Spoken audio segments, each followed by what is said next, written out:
Welcome into Get Bit Outdoors podcast, and I've got a really cool guest on tonight. I've been trying to get a bass guy on for a while, and we're talking to Monroe, Elite Series, Major League Fishing. So this is going to be a treat. I appreciate it. No problem. Excellent. So give everybody a little background. You're still living in California, right? Yeah, I live right there in Modesto area, right next to the Delta. Fish Shasta, fish Clear Lake. Fished a lot of the Delta, fished a lot of the Mother Lode lakes, Don Pedro, McClure, Maloney's. It's really kind of hard to leave this area just because I've got so many lakes with world records that swim in it, and I do obviously want a chance at a world record. I mean, who wouldn't? Sure. Yeah, that's got to be something. I mean, I read a lot and watched a lot about the bass that they have down there, and man, that's incredible. Oh yeah, I mean, 10 pounders, people you catch them in tournaments and they're like, "Oh, that's a good fish," you know. Guy caught a 15 and then a guy caught a 16 the next week. We just had here the last couple weeks, so I mean, it tells you the quality of fish that are down here. Awesome. So what are you going to be doing this year? You still doing the same series?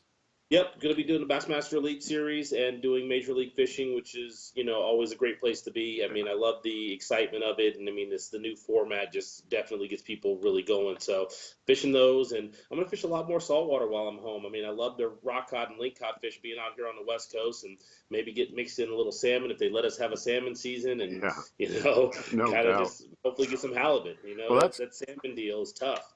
oh yeah. Well, and that's good because I saw some pictures that you posted about those lane cod, and so Oh I'll get yeah, into that one with you too because we hit that hard up here. Uh, definitely.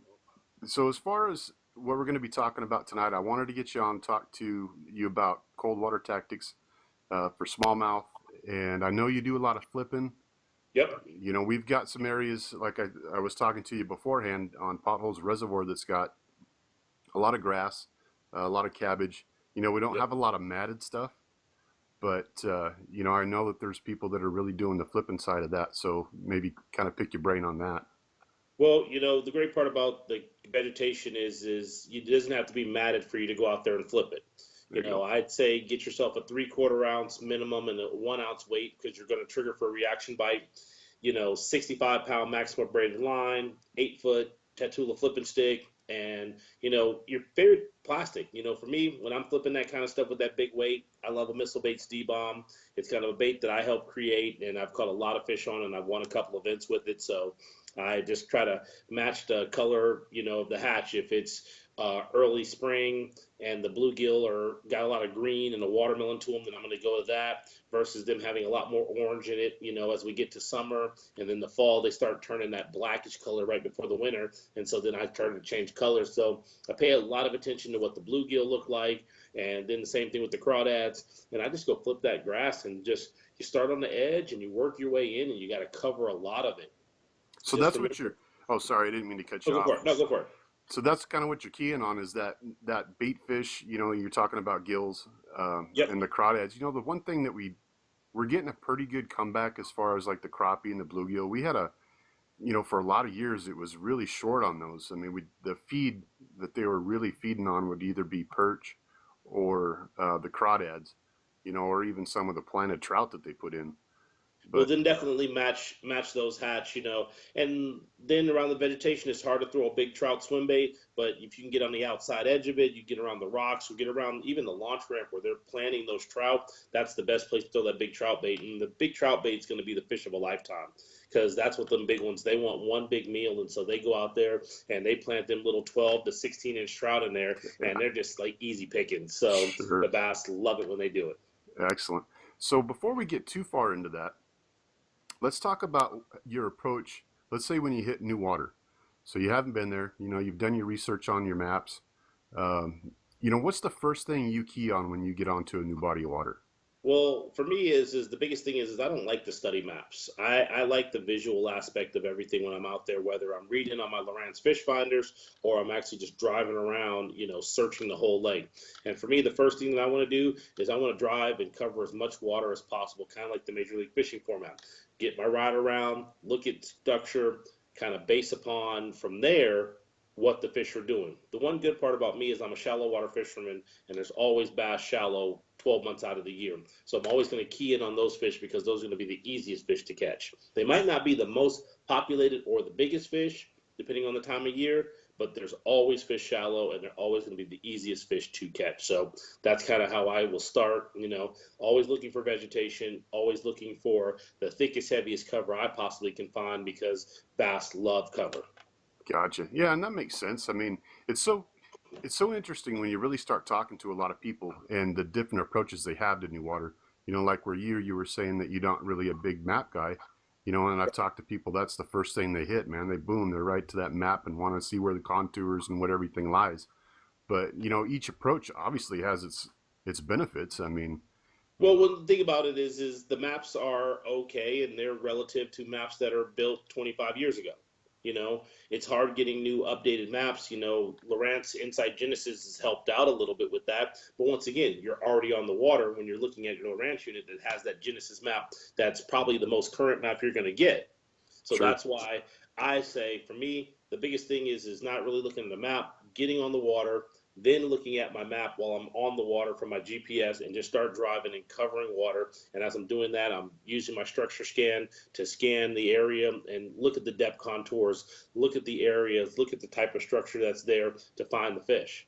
Gotcha. Well, yeah, and I mean that totally makes sense. Now, like you said, when you're driving around and you're checking out your Lowrance, you're looking at your structure scan and whatnot. What is it that keys you into something when you say, okay, man, this is the spot? Well, it depends on the time of year. I mean, if it's springtime and they're spawning, well, I'm looking for shallow flats. If it's summertime, well, I'm looking for some of the really thick cover and shade. If it's the fall, I'm looking for the backs of creeks to where the bait is, and that's kind of how you have to play it. And then wintertime, you're always just looking for a deep water spot that they can hunker down on. So, when you get on the water, depending on the time of year, you got to kind of base it upon, one of those factors because they pretty much have all read the book, and we've read the book with the fish. And so it's like spring, shallow flats, summer, looking for shade and cooler water, fall, chasing the bait, and then winter, just hunkering down. Gotcha. So let's kind of key on the cold water, or let's say springtime. So, a lot of the guys when they get out here, let's say they're hitting the water March, April, we're looking at maybe 40, 45 degrees. It might be pushing 50. Um, Slow. You got to fish slow. Slow. I love throwing jerk baits at that time of the year, but I mean you're working them slow. You throw it out there, you jerk it twice, and then you start drinking your coffee. Then you jerk it again, and then you start drinking some more coffee. You jerk it again, then you pour yourself another cup of coffee. And then you go and you get to your hand warmers and you get warmed up, and then you jerk it again. And I mean, literally, I've had casts take over 2 to 3 minutes because I'm fishing and jerk bait that slow. And then kind of the same thing with, another bait that I would use would be a football jig or a regular casting jig and dragging it down there and just letting it sit and soak down there because the crawdads, they're not moving that fast. The bait fish aren't moving that fast, and the bass aren't moving that fast. And so using, those two baits in the wintertime and the cold water tactics for me, that's what I catch a lot of fish on. So you can't stress that enough. Just slow down. Yeah, slow down. Slow is the biggest key when you're fishing that first early spring, 40 something degree water, temperature. Sure. Now, when you're throwing that jerk bait, um, when you're looking at, let's say, what structure you're throwing it over, you know, maybe newly formed grass, or you're throwing it over gravel beds, uh, Rocks, rocks. whatever you can, I mean, throw it next to docks. You can throw it on breaks. The great part about a jerk bait is it catches fish from 30 feet of water all the way up to 0 feet of water. So I really like that bait a lot in the wintertime because it covers so much. And a lot of times in the winter, the fish will be suspended and you can see them on your graph. And even if they're suspended, in 50 feet of water, but they're sitting in 20, you can catch them on that jerk bait really good.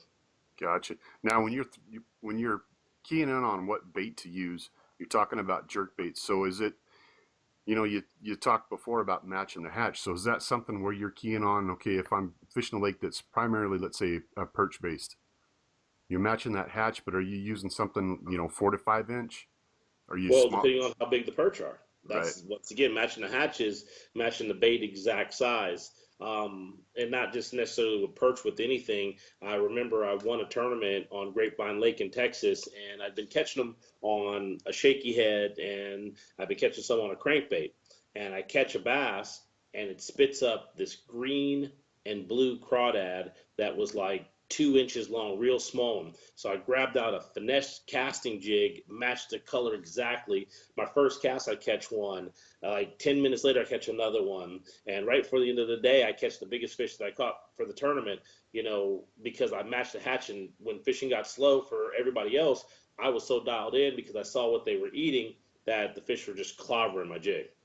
Gotcha. And that makes sense. I mean, if you're throwing if you're throwing one of your football style jigs, let's say you cast it out and you're working that thing back real slow and you're just barely crawling that thing up and over the gravel or the rocks, right? And letting it Yep, sit, just letting it real soak. slow. What kind of trailers are you using? Obviously, you're talking about crawdads. Now, I'm not talking about color, but do you really want something that's scent infused? The scent deal to me is not a huge deal. I believe that bass are more sight and sound orientated than they are scent orientated. Now, I'm not going to go out there with a bunch of gasoline on my hands or something like that. I am going to Right. wash my hands thoroughly with soap and but overall, I don't use a lot of different scents. I mean, I've experienced it with gulp for working for smallmouth. Works really, really well. But other than that, I really don't. I mean, I've used a little bit of Real Cross scent, and that's about it. Gotcha. So, as far as let's say size on that jig, when you're talking about your trailers, are you using something? Now, I know we kind of talked about you want to match it, but is there a certain key size that you notice seems to be kind of a go-to?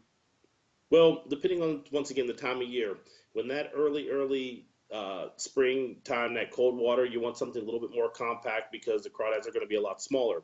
As in the spring warms up, they start getting a little bit more hungry and trying to put on a fat content for the eggs so that their eggs are healthy. And then summer, the crawdads are bigger, and then fall, they're even really big, and then they start downsizing back into the smaller crawdads as you get back into winter being something more compact. So you know, I usually start out in that early season with a twin tail grub.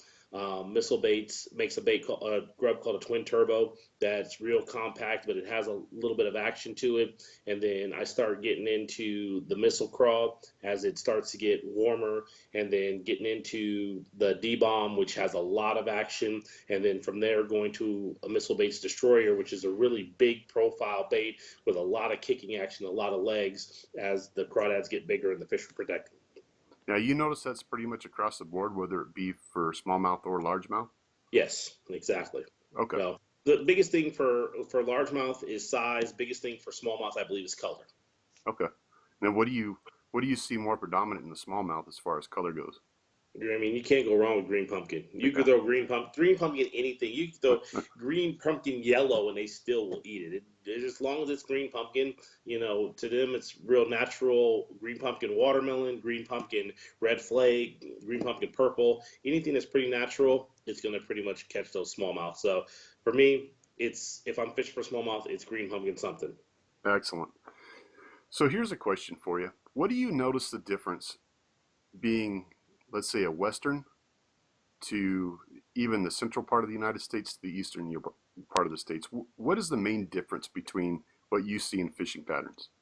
Well, for me, being from the West Coast, we fish a lot deeper than most guys do back east. When you start talking 50, 60, 70 feet of water catching bass out of, those guys back east have no concept of that. But at the same time, we out here on the West Coast, we don't have the concept of catching fish out of 6 inches of water, where you catch a 5 pounder and his back should be out of the water because he was so shallow. So those are kind of the differences that I see.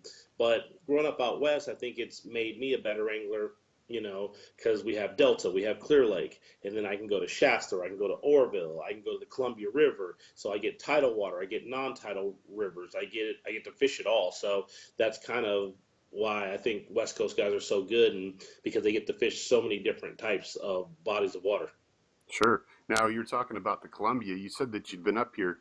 Did you just fish one tournament up here, or have you been up I here a couple fished times? 4 or 5 tournaments up there, and I've only had one real good finish where I got one top five, but I've cashed checks in several others. And Columbia River is pretty simple. It's if they're on beds, you just go throw a tube at them. But other than that, you go drop shot or split shot. Soon green pumpkin lizard, or you just drop shot a Aaron's magic robo worm, and you're pretty much gonna catch them. Excellent. So what would you give to some, advice to somebody that's looking to get into, the tournament side of things and, that's pretty serious about doing it as far as what their progression would be? Well, the progression's like anything else is you want to start at the lowest level possible, joining your local bass club. Once you start beating those local bass clubs, then you can step up to like the BFLs or the Federation. And then once you're beating those guys at the Federation, then you start stepping up to, the Costa series or the Bass Open series. And then from there, if you can qualify and you feel like you're ready to go on tour, then you head for the tour. But it's definitely, you crawl before you walk and you walk before you run. Because if you go out there and you just try to run off the bat, you're going to get beat because these guys are the best of the best. Sure. Yeah, exactly. And the cool thing about it is there's so much out there now on social media, all the programs that they have. And, I sit there and watch some of the progression for, they've got all these high school teams now. Yep. They didn't have it that at least when I was in Me high either. school, Yeah, because otherwise I'd have been there every day. But exactly. I would have not missed any school. yeah, no doubt. But I mean, that part of it's pretty cool. And we've got some kids that were, they had actually went down 2 years ago. I think they fished Kentucky Lake for Yep, one of the national championship. yeah. And it was really cool to see somebody from this area, go down there and actually get a chance to do so. And I think that that is something that's so critical for, the younger people that are getting into it, see that they have a path to be able to do that. Oh yeah, I mean the high school program is great actually. With the high school program, they can start out fishing high school. The great part is everybody gets to qualify for state. So then you go to your state championship, and if you can beat, your top 10%, you be the top 10% in your state, then you get to move up to the regionals, and that's the whole 13 Western region states. And you can be in the top 10% of that, then you get to go to nationals. I mean, it's a progression and it's a great opportunity. And once you go to nationals, if you can compete there, then hopefully maybe even get seen and get college scholarships because there's college scholarships out there for the high school students now. And then from college, we have a couple of guys now. They started the college ranks and now they're fishing on the elite tour and they're actually fairly very well. Actually, Dustin O'Connell? He actually won an event this year as a rookie, and he started at the college ranks. Yeah, that's awesome to see. Yep. What got you into it? I mean, obviously we all know we love to fish, Yeah. but what was your main path or idea to say, okay, you know what, this is what I'm going to do for a living?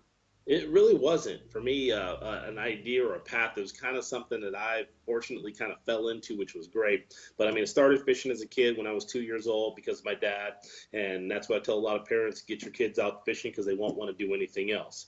And then from there, I was fishing and decided I wanted to have a fishing job, so I got a fishing at a tackle shop, or started working at a tackle shop. And then from the tackle shop, they had a bass club, so I fished in the bass club through the tackle shop. And from there, I was just like, well, let me give this a shot even further. And it just kept working and working. As I was going through college, I was preparing myself to, fish tournaments. And then bass came out west. And once again, it's a highlight to be on, television. So I gave that a shot and I fared fairly well the first year and qualified for the elite tour. And fortunately for me, the right sponsors came along, allowed me to go ahead and pack everything up and go on tour. But I'll tell you this, my first couple of years on tour were rough, cashed Yeah. very few checks and had very little success. And it's just a learning experience on how fish relate all across the country in different bodies of water. And just, I guess I have the gift of how to catch them, and it worked out. Yeah, what happens when you have that doubt that creeps into your mind, man? When you sit there and say, you know what, man, I don't know if I can do this. Maybe I You better doubt just, yourself, you're done. You might as well yeah, just pack it up and figure out something else to do. Confidence is the biggest key. Why is Van Dam so good? He has more confidence than anybody else. Why is Aaron Martin's Skeet Reese so good? Because they have more confidence than everybody else out there, and that's what makes those guys the best. yeah. It was funny. I was talking to somebody else about that, and I asked him kind of that same question, and he goes, "Look," I said, "if I go out there and I don't think that I can beat everybody on that, in that tournament that day, I might as well just stay home." So, yep. I mean, but it relates to all kinds of fishing. I do a lot of saltwater fishing. I go on a lot of boats down south in San Diego. I go on my own private boat up here, and I catch more fish than the majority of the guys because I believe I'm going to catch more fish, and I can see the confidence level of some guys versus my confidence level, and that's the biggest thing is I believe I'm going to catch them. Yeah. Well, and that's good advice too, because like you said, sometimes that's what it takes is just to sit there and say, you know what, it's my time. I'm gonna Yep. go out and hammer it. And but you got to do that every day to be on the pro tour. Yeah, I bet. Does it ever get to the point where you're just like, man, this is just it's grueling?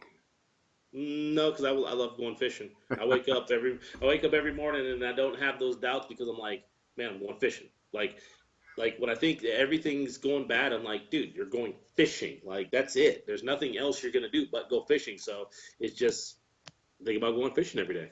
Well, see, that was the one thing that kind of drew me because, I've watched on TV for a long time. I mean, I used to get the old Bassmaster magazines. I'd sit there and basically catalog all the articles for spring, summer, winter, and fall. You Right? know, and that was one of the things that drew me to you, and why I really wanted to get you on is because of your attitude. Every time I see you, it always seems like you just have this aura about you. You're out there, you're having a good time, you're fishing, and How I can you got, have a bad attitude about fishing? I mean, I have my moments where I get a little frustrated because I lose or miss a big fish, but at the same time, is you wake up every morning, you put your shoes on, brush your teeth, and you go fishing. I mean, there's a whole lot worse stuff I could do, and it's like every time I get stuck in traffic, I just don't see how people do that every single day and do a commute. And I just like, man, that's why I love what I do, and that's why I have a great attitude about it because I get to go fishing every day. sure. So let's get back to the tips and tactics. So I read an article you were talking about, you know, as far as deep sea fishing, deep water fishing out in the ocean, and what that can do to help you become a better freshwater fish. Yeah, it's about a lot about the feel, and fishing is a feeling. Is making sure your bait, feeling that your bait's working properly, feeling that you have a bite.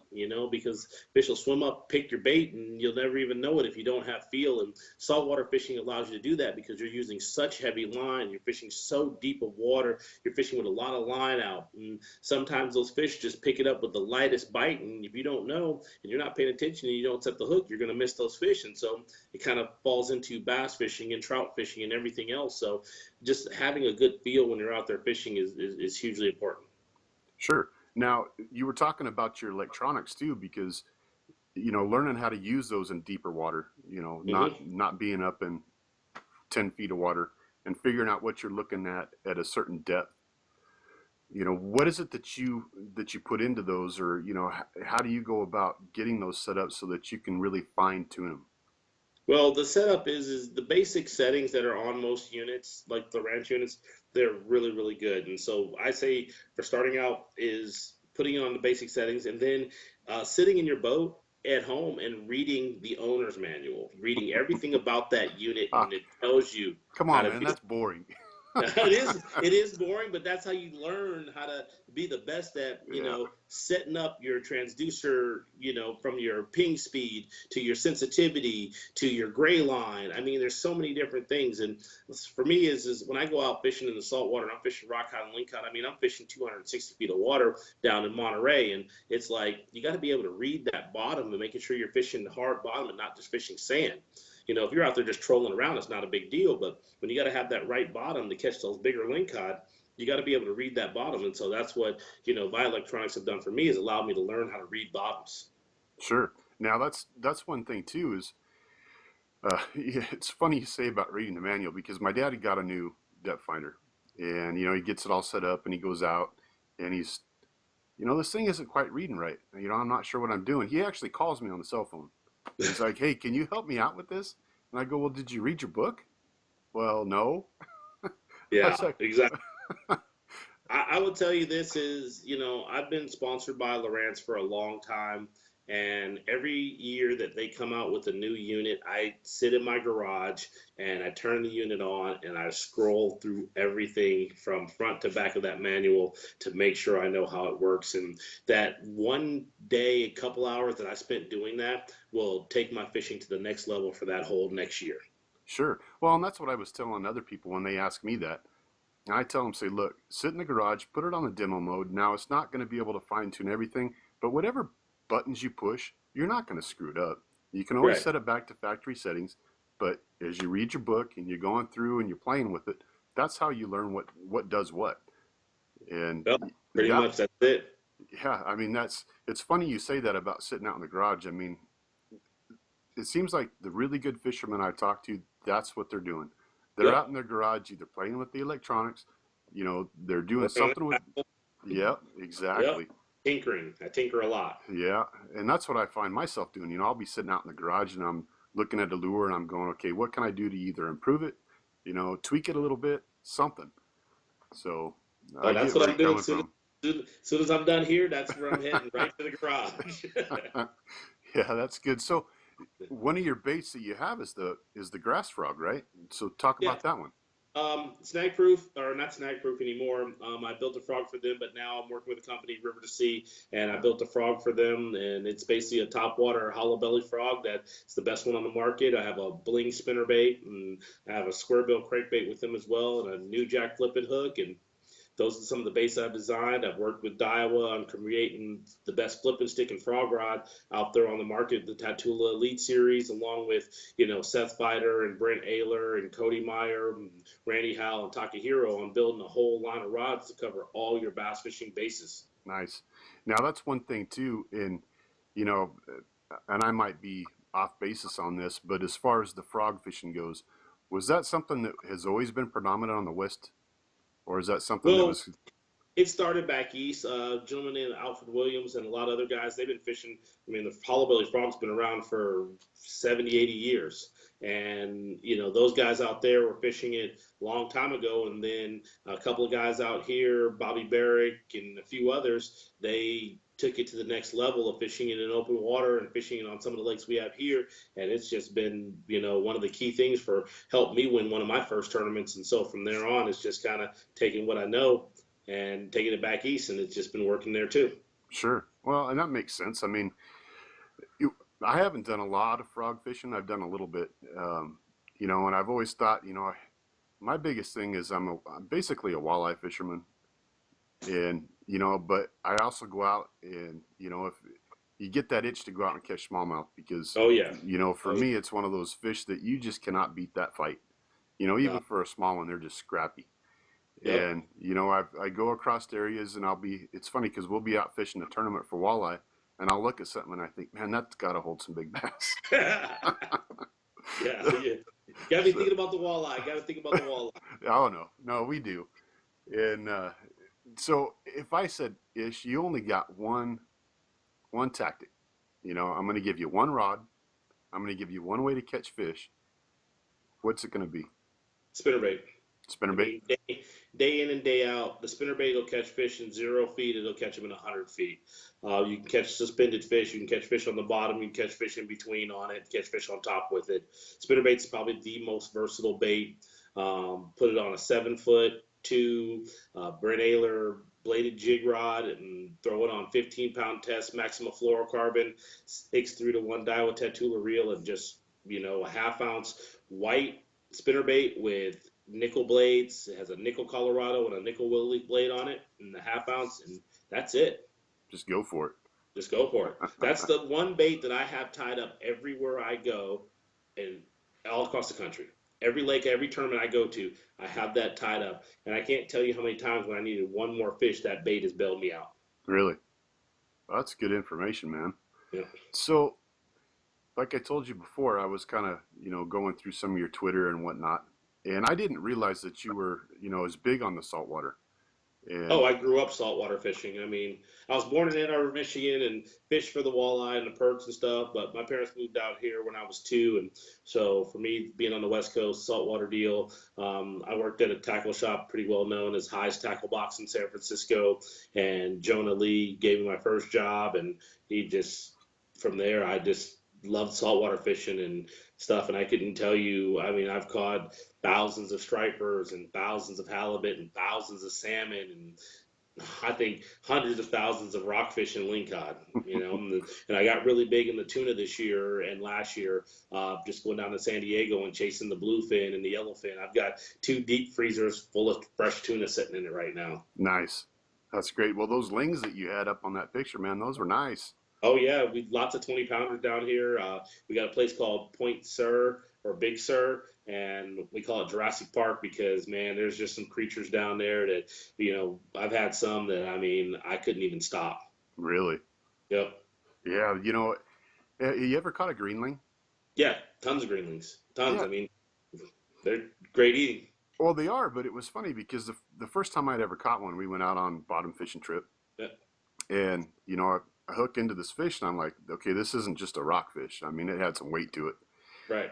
So I get it up there, and the deckhand he comes over and he goes to bring it in the boat, and he's like, okay, that's a greenling, and I'm like, okay, what the hell's that? I knew it was a lingcod, but I didn't know that they got that color.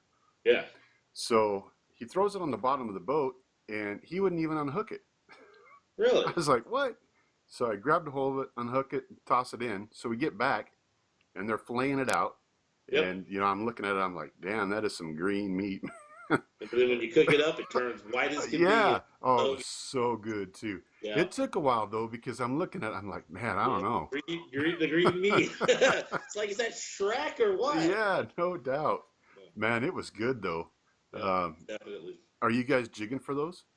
We throw swim baits. That's my deal. Is Oh, I yeah. use my bass gear throwing swim baits for them, and so my big 300 Luna reels on my swim bait rods, and just 8 ounce swim bait heads, and a little bit at the bottom, and wind them real slow like you would, and they knock the fire out of it just like a bass does. Nice.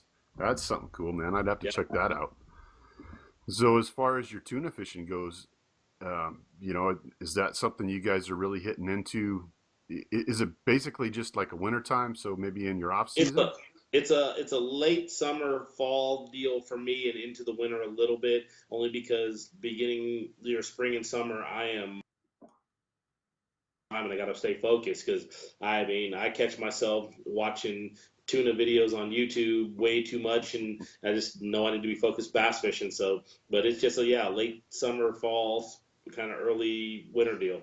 Yeah. Well, the first one I hooked into was over in Hawaii. We went actually out on a charter because my father-in-law is a diesel mechanic. So the guy took us out. He had to check out his engine. And we were actually out there for marlin. And it was pretty slow. So the guy says, well, let's get you over on one. I'll hook you into a big fish. Well, he took us down into this bay.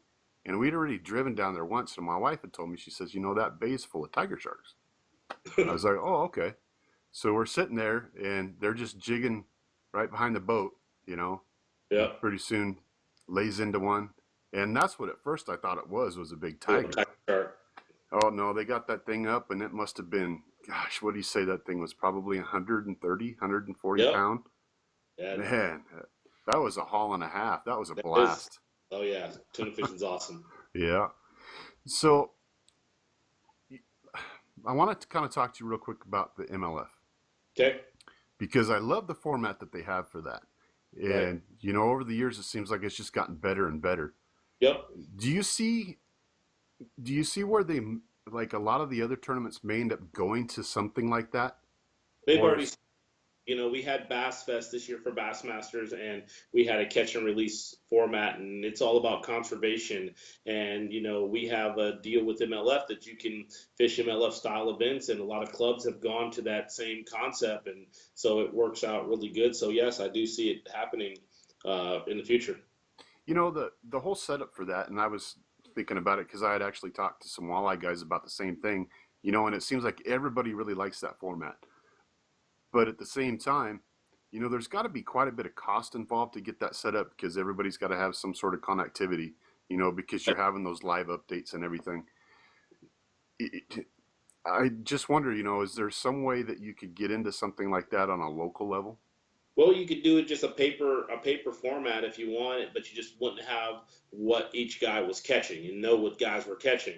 But you could just do a catch, weigh, and photo release. A lot of belly boat tournaments or float tubers do it. A lot of kayak.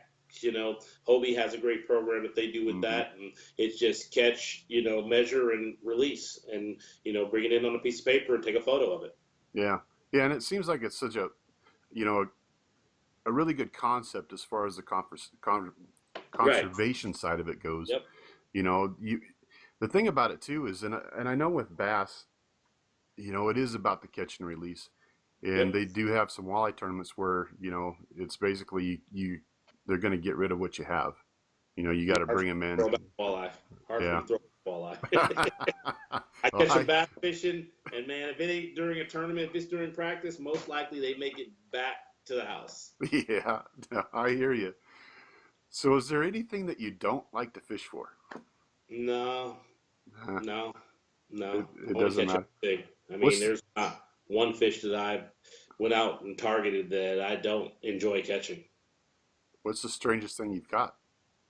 I mean, I've caught eels, I've caught octopus, I've caught sharks, I've hooked great whites before, and that's just crazy. I mean, I've Oh, I seen it bet.